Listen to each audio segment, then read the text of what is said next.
সন্তানদের জন্য যেন একটা ভালো ভবিষ্যৎ রেখে যেতে পারি, আমাদের সিস্টেমের মধ্যে যেন একটা গুড প্র্যাকটিস আমরা রেখে যেতে পারি, আয়নাঘর যেন আর তৈরি না হয় কোনোদিন। স্টেবল অবস্থাকে আনস্টেবল করার চেষ্টা করা হচ্ছে, সেটাকে আমরা নিউট্রালাইজ করব এবং এর জন্য আইনানুগ পন্থায় যে ব্যবস্থা নেওয়া দরকার সেগুলো নেব আমরা ইনশাআল্লাহ। সেটার জন্য সকল বাহিনীকে প্রস্তুত করা হয়েছে, ব্রিফিং করা হয়েছে এবং তার কাজও চলমান রয়েছে। আমরা আজকেও করেছি এবং এটা চলতে থাকবে। আইন প্রয়োগের ক্ষেত্রে আগে যে আকারে আইন প্রয়োগ করা হতো, আমরা তো ওই পথে হাঁটতে পারবো না। আমাদেরকে আইনের স্পিরিট নিয়ে কাজটা করতে হবে। সেই জন্য আমরা চেষ্টা করেছি যে যে প্রচেষ্টাটা নেওয়া হয়েছে সেটা হচ্ছে যে আমরা আইন প্রয়োগের সাথে যারা জড়িত সকল বহল, যেমন পুলিশ রয়েছে এখানটায় ম্যাজিস্ট্রেট রয়েছে, ডিস্ট্রিক্ট ম্যাজিস্ট্রেট রয়েছে, চিফ জুডিশিয়াল ম্যাজিস্ট্রেট রয়েছে, এখানে একজন প্রসিকিউটর রয়েছেন, ইনারা সকলে জড়িত।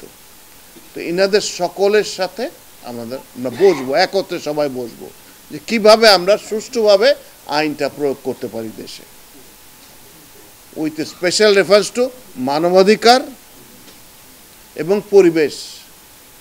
মানবাধিকার কেন? এই মানবাধিকারের কারণে আমাদের এই আন্দোলনটা হয়েছিল। সিল্কোর সিল্ক অ্যান্ড শাইন, যাতে আছে আর্গান অয়েল ও ওট প্রোটিনের গুডনেস, যা আপনার চুলকে রাখে হেলদি অ্যান্ড শাইনি। এবং আমরা চাই যে আমাদের ভবিষ্যৎ, আগামী সন্তানদের জন্য যেন একটা ভালো ভবিষ্যৎ রেখে যেতে পারি, আমাদের সিস্টেমের মধ্যে যেন একটা গুড প্র্যাকটিস আমরা রেখে যেতে পারি, আয়নাঘর যেন আর তৈরি না হয় কোনোদিন, এরকম পরিস্থিতি যেন সৃষ্টি না হয়। আমাদের সিস্টেমে যারা কাজ করবেন তারা যেন উপযুক্তভাবে কাজ করতে পারে। তো মূলত এই সমস্ত প্রয়াসের মধ্যে একটা গতকালকে আপনারা দেখেছেন, আগামীতে আমরা 11 তারিখ থেকে আমরা 11 তারিখে করব, একটা হলো এরকম আইন প্রয়োগকারী যারা আছেন তাদের বিচার ব্যবস্থার সাথে জড়িত এরকম 150 জনের সাথে আমরা বসব। সেটাতে আমাদের মাননীয় স্বরাষ্ট্র উপদেষ্টা, আইন উপদেষ্টা জনাব আদিলুর রহমান মাননীয় উপদেষ্টা এবং পরিবেশ বিষয়ক উপদেষ্টা